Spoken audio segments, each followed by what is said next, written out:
Ang sabi mo? Init. Ano? Alin ang mainit? Init ang araw. Init ng araw. Anong gusto mo? Malamig? Malamig, opo. Eh, paano ka mabubuhay sa Pilipinas kung ayaw mo ng mainit? Hindi ko alam.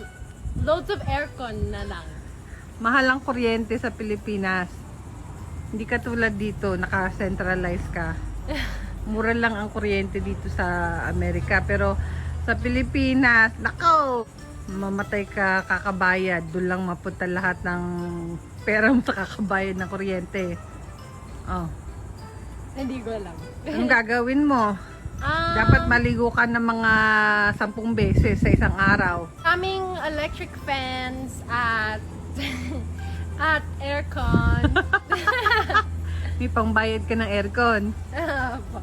Oh, wala ka na pambayad eh. Saka Roxy, akala nila mayaman ka kasi. Kutis, ano ka, kutis mayaman lang pero hindi ka mayaman.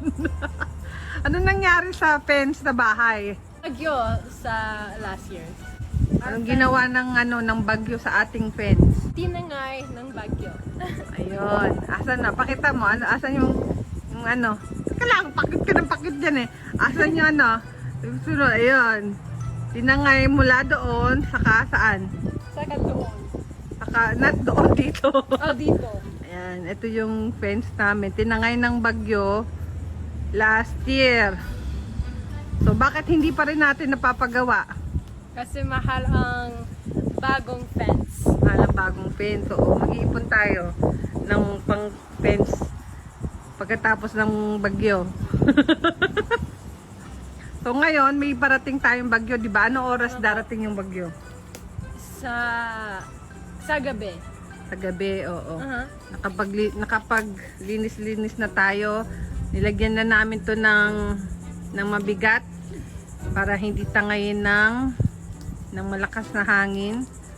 So, handa ka na ba? Pag nawalan tayo ng kuryente, saan ka pupunta? Saan ka magtatago? Sa mall. Anong sa mall? Pag dumating na yung bagyo, saan ka magtatago? Sa bahay ko. Saan sa bahay mo? Saan lugar? Sa kitchen ko or sa Ano sa kwarto kitchen ko? mo? Sa'yo lang yon? Yung kitchen mo? Anong sasagot mo? Sa kitchen kami. Sa kitchen kami?